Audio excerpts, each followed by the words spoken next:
あなたは日本語を YouTube や Podcast で聞いていますか？今日はそうやって日本語を学んでいる韓国のディーディさんとお話をします。彼女は韓国語でポッドキャストをしています。どんな風に日本語を学んだのか、またポッドキャストについて、また韓国と日本の違いについてお話しします。よろしくお願いします。お願いします。ディーディさん、今日は何してました？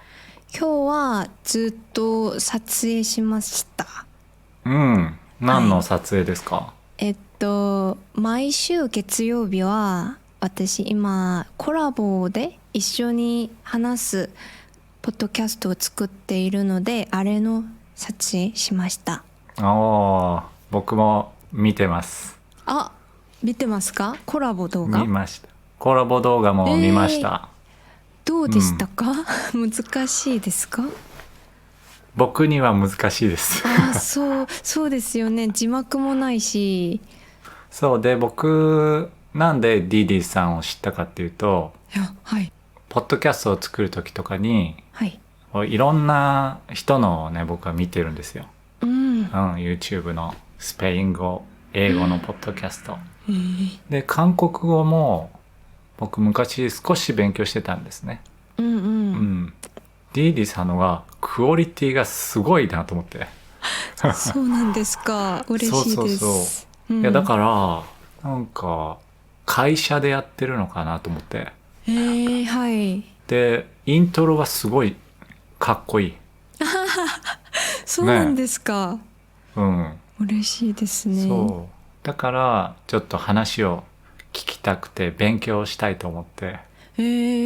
そうでメッセージをしましたね。ありがとうございます。一旦ビジュアル的なものとやっぱりポッドキャストなので、音質は頑張ってます。それは自分で勉強したんですか？そうですね。でも専攻はもともとデザインだったので、多分なんか綺麗に作ることにはちょっと興味があるし、いろんな経験もあるから、できるんじゃないかなと思ってます。YouTube の動画の編集もしてたんですか？学校では学んだことはないんですけど、ずっと趣味で、作ってはいました。独学しました。独学、レベルの高い日本語が。本当ですか？独学、独学どういう意味ですか？セルフスタディングですね。一人で自分で学びました。そっか。どれぐらい勉強してるんですか？真面目に学び始めたのは2年半前だと思います。2年半。はい。でも私別に勉強はしていないので、ポッドキャストを聞いたりいろんなコンテンツを見ているんですけど、あれを始めたのが2年半前でした。日本語話すのは緊張しますか？緊張しますね。今少し話すのは大丈夫なんですけど、今みたいにインタビューとか、みんなが見ているみたいなことを考えるとちょっと緊張します。そうですね、大丈夫です。誰も見ていないと思ってやりましょう。やりましょう。そっか。なんで2年前に始めたんですか？私もともと言語の勉強が好きで、以前は英語の勉強を、一生懸命やったことがあって、気がついたらなんか言語学習者のためにいろんなサービスを作っている会社で働いたんですよ。そしてそこでいつも悩んだことが、考えたことが、言語学習者のために私ができるものは何があるかなみたいのをずっと2年3年ぐらい考えて、英語は学校で学び始めたので、どうやって始めるか、初心者のためにできるのが何かをよくわからなくて、ちょっとじゃあ私が他の新しい言語を学び始めたらなんか見つかるんじゃないかなと思って、日本は近いし、私アニメも好きなので日本語を学び始めるといいんじゃないかなと思いました。そういうことだったんですね。はい。それで始めてみて何か分かりましたか？はい、私以前は言語の勉強は本からするものだと思ったんですけど、本じゃなくてもいろんな方法があるんだを、気づかりました。なるほど。確かに文法とか、本当に学校の勉強じゃない方法っていうことですよね。はい、そうです。なんか好きななんか勉強方法というか、そういう覚え方ありますか？好きっていうか、私はコンテンツで学ぶ方法しか知らないんです、今は。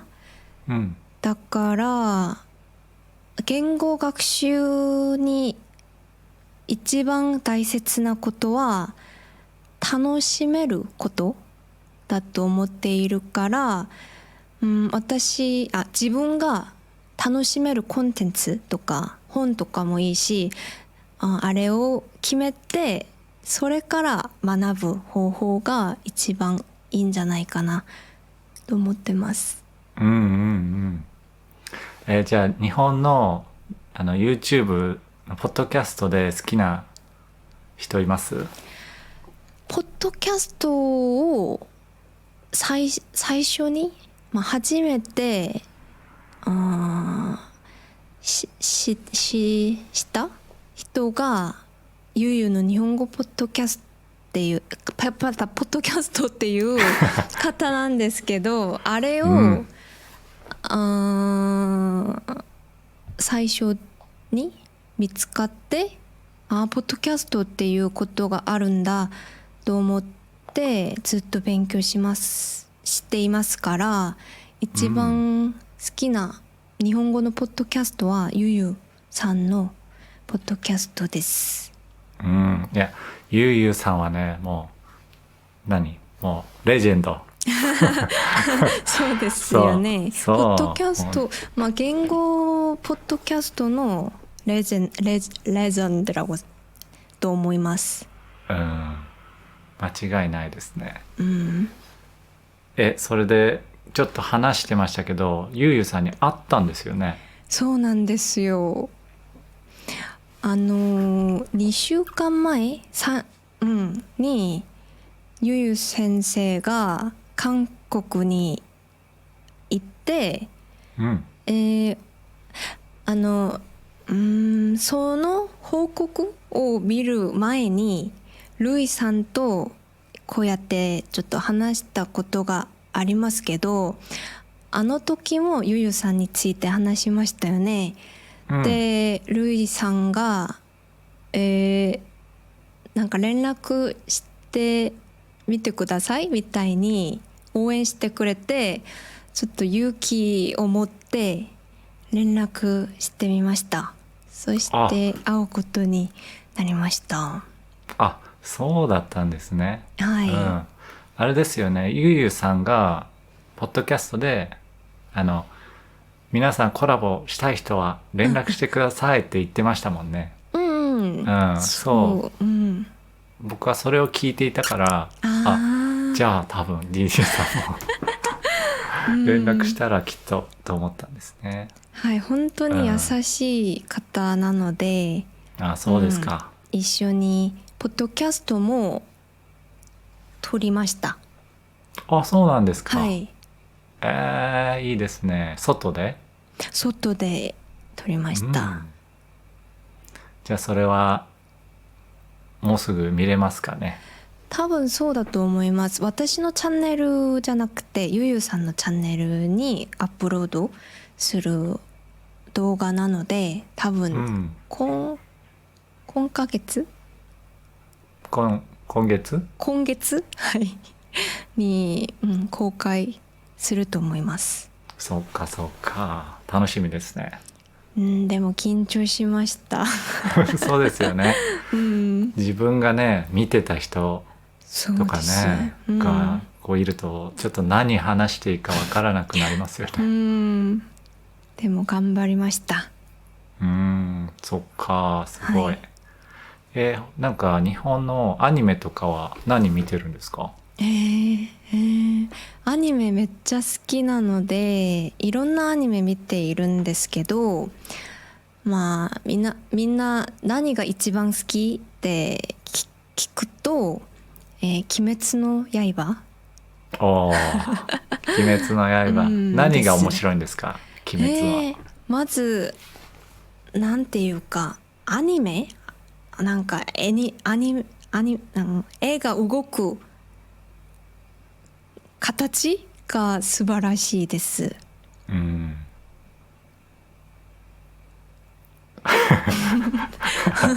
何を言ったか分かりましたか？わかる。なんか動き方が素晴らしいだと思います。話も面白い。そうですね。キャラクターと、キャラクターもみんな可愛いし、好きです。そっか。じゃあなんか日本語で勉強っていうか日本語を聞いてて一番難しいのは何ですか？一番難しいのは最初はほぼ全部難しかったんですけど今は漢字だと思ってます。今聞くことと見ることは知っていますけど読むことは知っていないんです。それがちょっとハードルが高い漢字があるから挑戦するのも難しいです。確かにね、漢字はたくさんありますもんね。そして勉強しないとわからないものなのであれは難しいです。最近日本来ました？最近来ました。いつ？実は先々週に大阪に行ってきました。何回も来てますよね日本は。はい、ほぼ10回ぐらいだと思います。今回は何したんですか？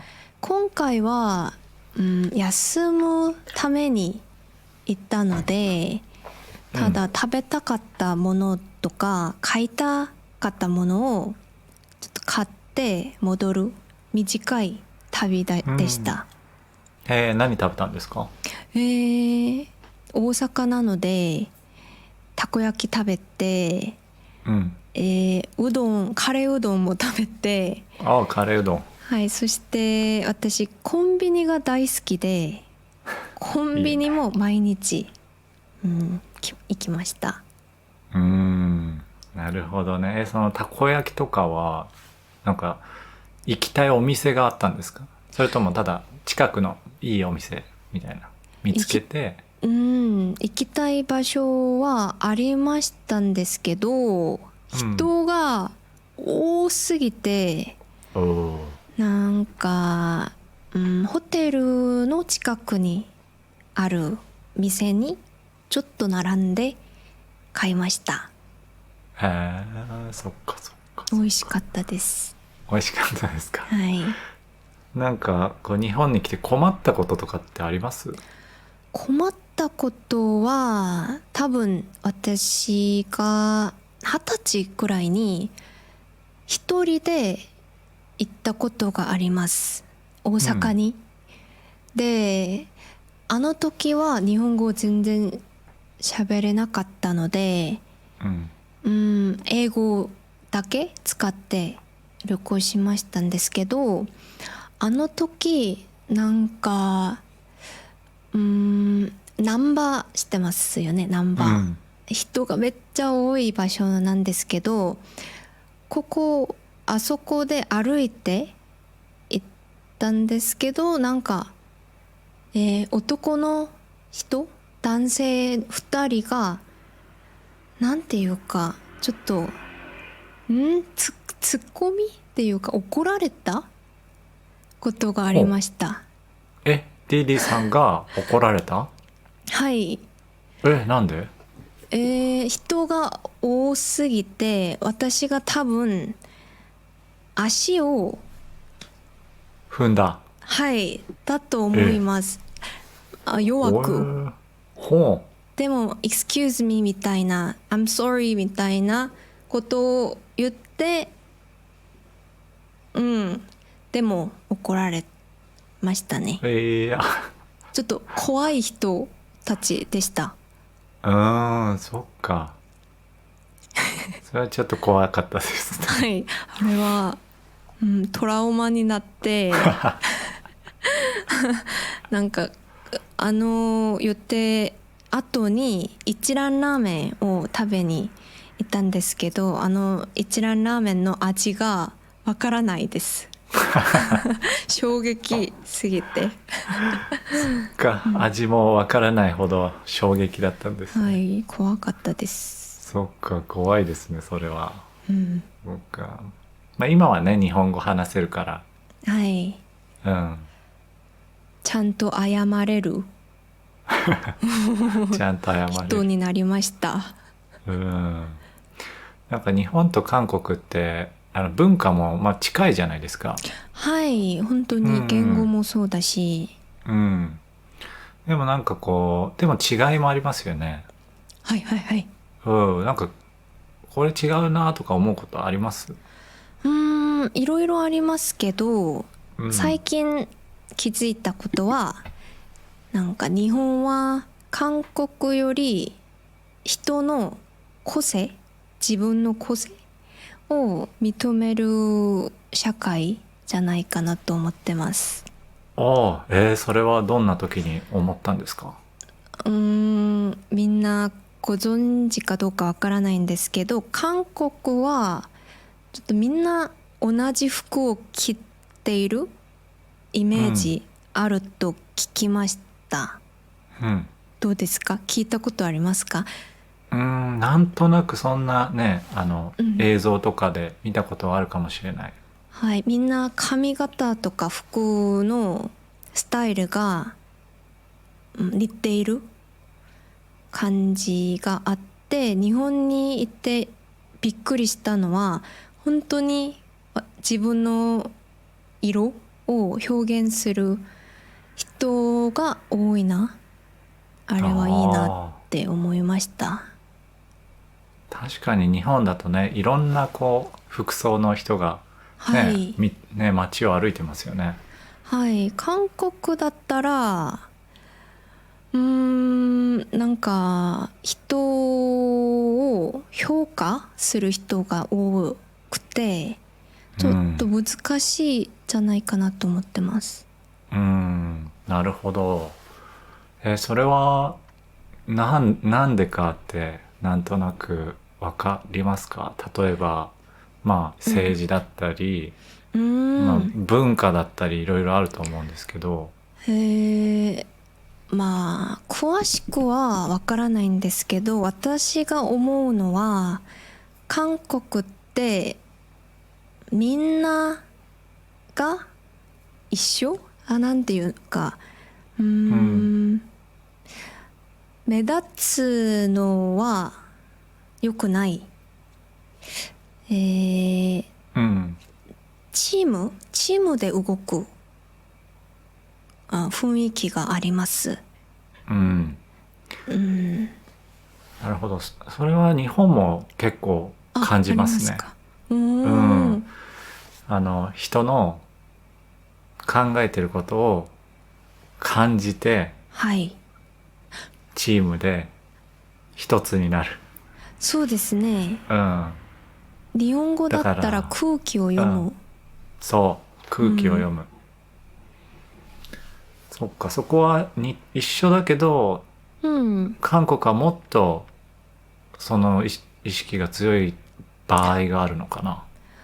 はい。そして、社会が決めている、いい人とかいい職業とか基準がしっかりある社会だとうん。思ってます。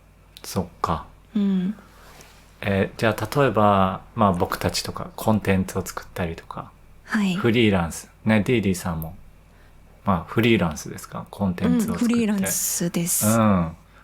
なんかそこに対するなんか、社会のなんか意見とかってあるんですか、こああ、面白いですね。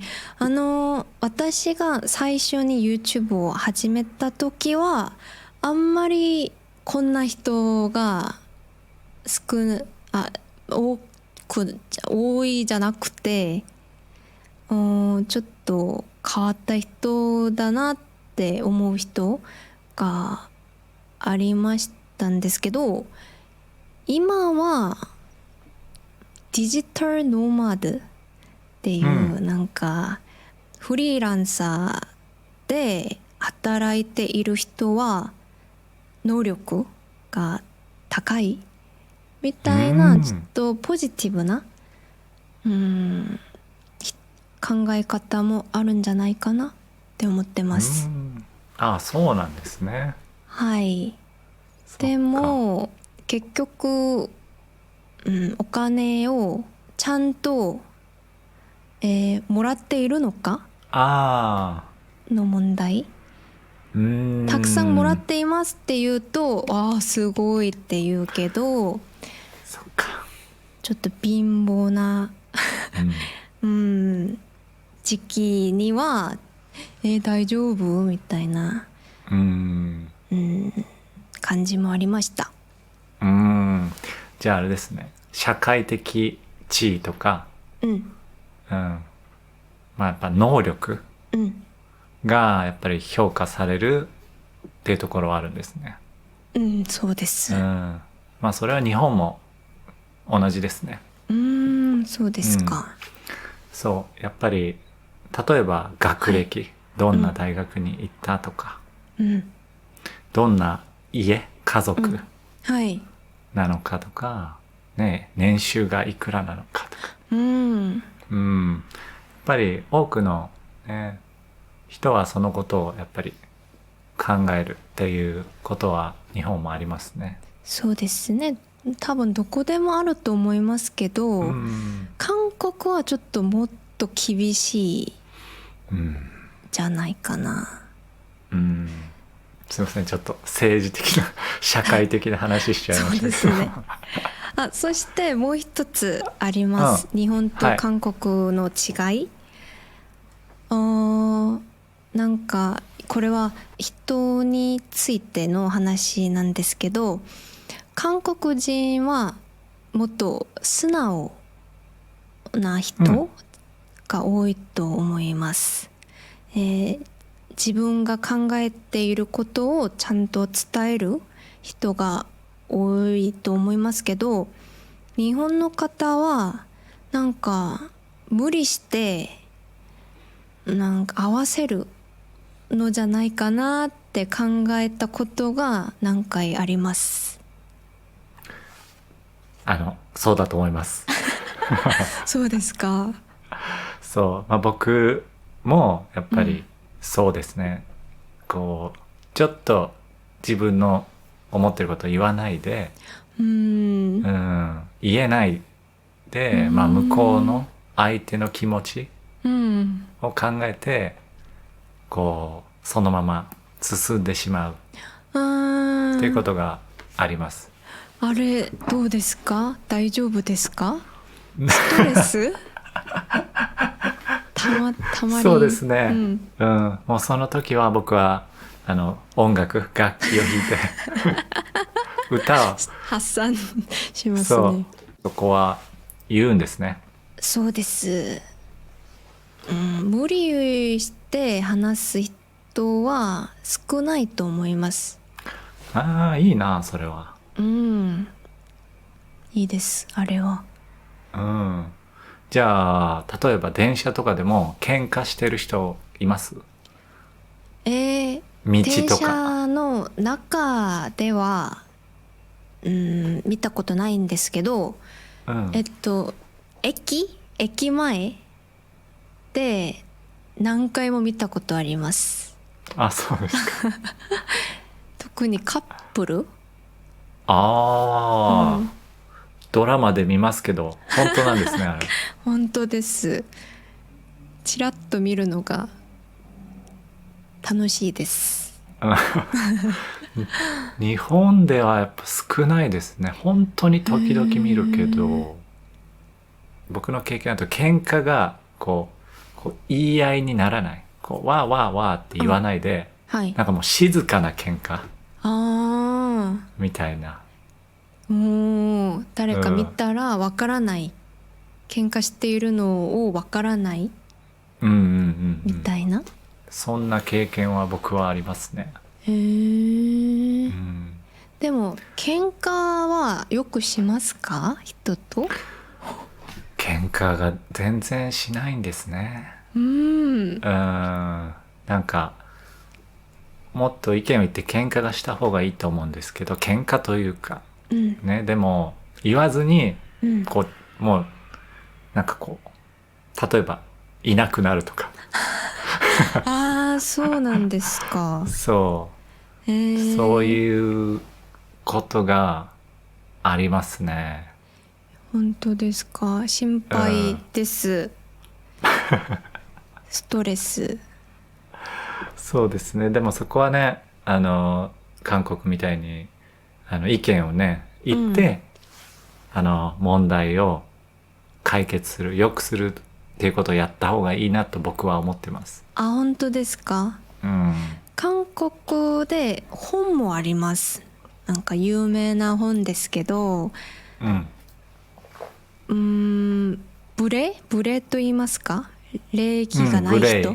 無う礼ん。な人に笑顔で答える方法みたいな本があって、あ、そんな本を読むとなんかヒントがあるんじゃないかなって思読みまってます。したか？ちょっと読みました。なんて言ってました？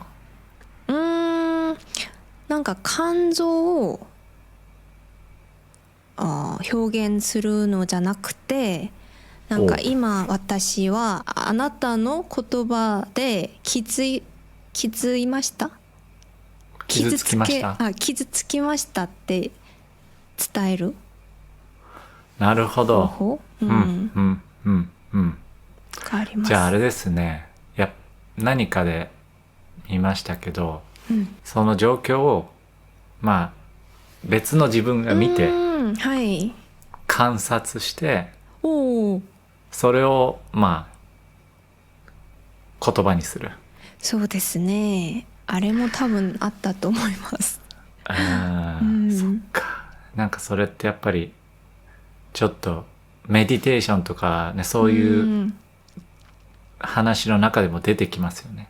自分に気づくみたいそうです。な。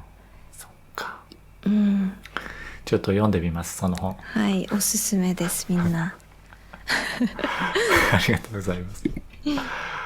ポッドキャストやってて今はもう10万人。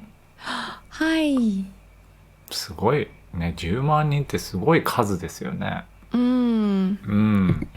これはその始める時に考えてたんですか？実は10万人登録者が始めた時の目標でした。うん。YouTube をほぼ10年近く趣味でやっているので、こうやって顔を見せてインターネットでなんか作っているのなら、なんか YouTuber としてなんていうかタイトルになる何かがあったら自信を持つのができるんじゃないかなと思って、そのタイトルが私にとっては10万人でしたので、まあ最近達成しました。おめでとうございます。ありがとうございます。すごい。じゃあ、まあ、その今、ゴールが達成した。なんかこれからどうですか？どうしようかなっていうのは。そうですね。新しい目標について考えてみたんですけど、今登録者は十分だと私は思っていて、今は登録してくださった人のために楽しめるコンテンツを作るのが、目標です。ライブ僕1回しかやったことないんですけど、はい。ディディさんライブたくさんしてますよね。毎週やってます。ライブはどうですか？ライブは最初は難しいっていうか、誰も見てくれなかったので、ちょっと一人でずっと喋るのは辛かったんですけど、今はまあ何人見てるかよりはちょっとコミュニケーション、見ている人と話をするのが楽しくて、面白いです。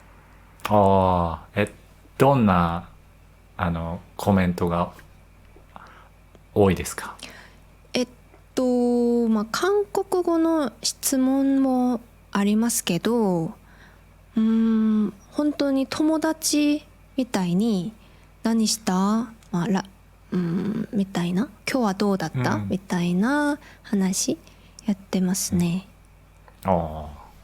いいですよね。やっぱ YouTube だけだとコメントでは話せるけど、リアルタイムでと少し変わりますもんね。はい、そうです。もっといろんな話をすることができます。YouTube やってていろいろあると思うんですけど、悩みとかってあるんですか？悩みは一生あります。まあ、例えば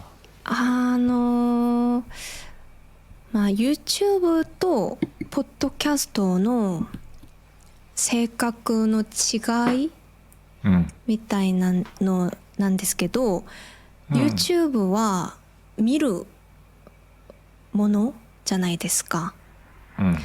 だから、20分が限界だと思っていますけど、ポッドキャストは聞くコンテンツ、聞いているコンテンツなので、1時間くらい映像を作ってアップロードしたんですけど、平均は7分みたいな、結果を見たらちょっと悲しいです。確かにね、アベレージが、ちょっと下がりますよね、長いと。はい。そして YouTube ではあれが良くない動画だと判断して、見せないとか、アルゴリズムで良くないだと聞いて、あれは調整しています今。何がベストなのか、何分がベストなのかみたいなこと。今のベストは何ですか？多分20分、一人で喋るのは20分ぐらい。そして2人以上話す動画は1時間以内だと思ってます。なるほどな。そうですよね。そのポッドキャストと YouTube ね、同じものが流れますもんね。はい、そうです。悩みありますか？悩みですか？はい、そうですね。僕の悩みは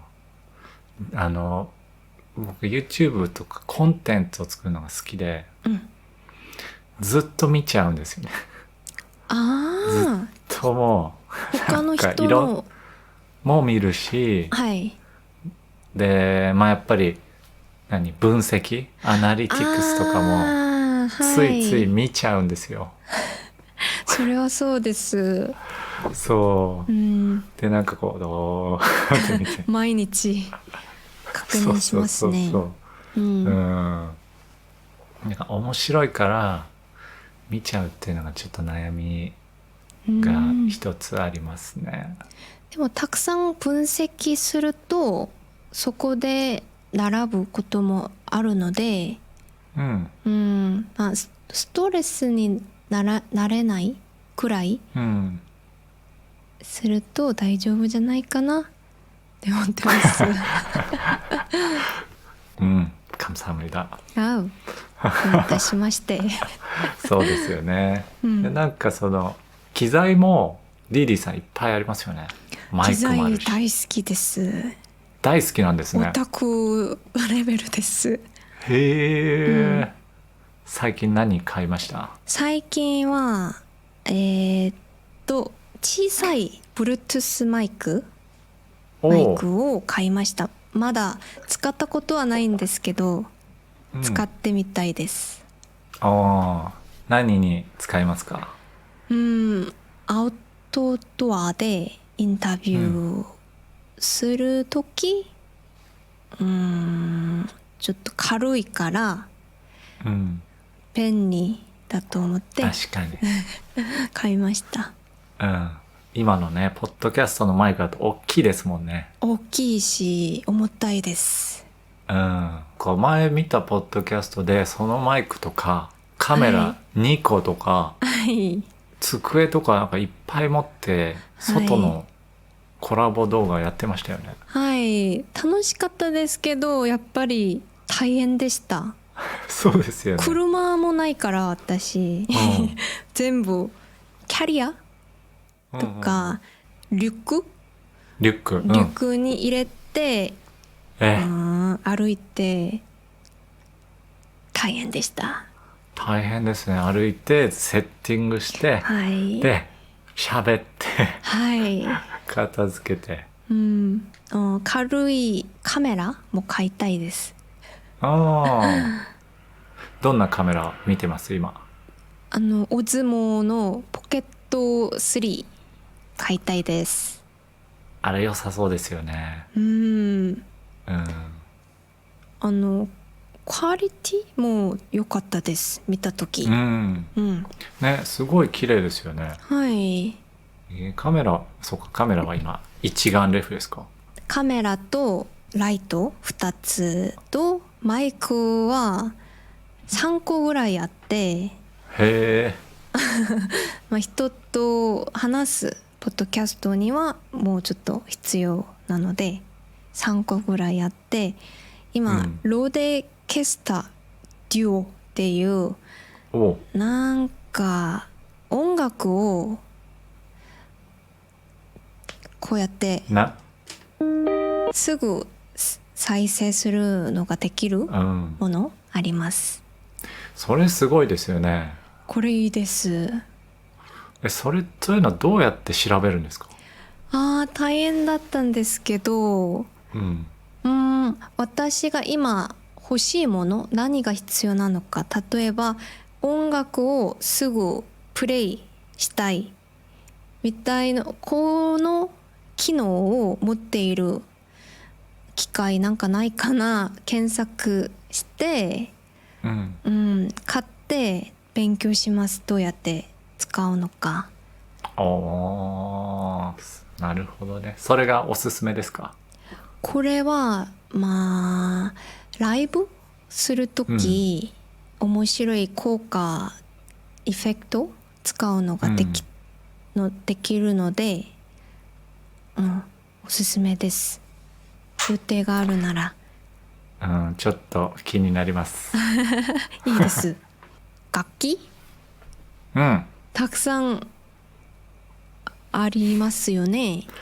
いっぱいあります。なんか今でも買いますか？最近はあまり買わない。いや、買いました。何買いましたか？ですね、最近はウクレレみたいなギター、小さいギターですか？そう、小さくて、でギタレレって言うんですよ、それ。おお、面白い。だから本当にサイズはウクレレなんだけど、弦が6個、そう6本あって、音もちょっとウクレレみたいな音で、でそれなんで買ったかっていうと、今僕コワーキングスペースによく行ってるんですね。でそこでもう毎日のようにみんなと話して、でそこに置いといて、で休憩の時に弾く。みんな聞いてくれるんですか？そう、みんななんか弾いてよみたいなこと言うからで、じゃあ歌ってくださいって言って、その人に歌ってもらって僕は弾くみたいな。楽しそう。そう、すごい楽しいです。やっぱり周りになんか、楽器ができる人がいるとなんか面白そうです。面白いと思いますよ。なんか、便利ですよね。それもそうだし、じゃあ今日は夜ご飯は何食べるんですか？そうですね、何がいいかな。昼ご飯はカレーうどんでした。だからなんかご飯、韓国料理で、ミヨックっていうスープがあります。わかめスープかな。あれを食べる予定です。素晴らしいです。何を食べますか？僕インドカレー食べたいですね。いいですね。いや、いろんな話を今日は聞けました。ありがとうございます。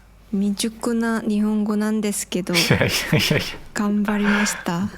未熟なんていう言葉ものすごい難しいと思います。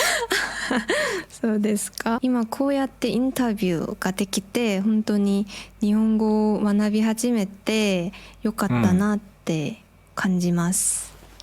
嬉しいです。ありがとうございます。ありがとうございます。じゃあちょっとね、また話しましょう。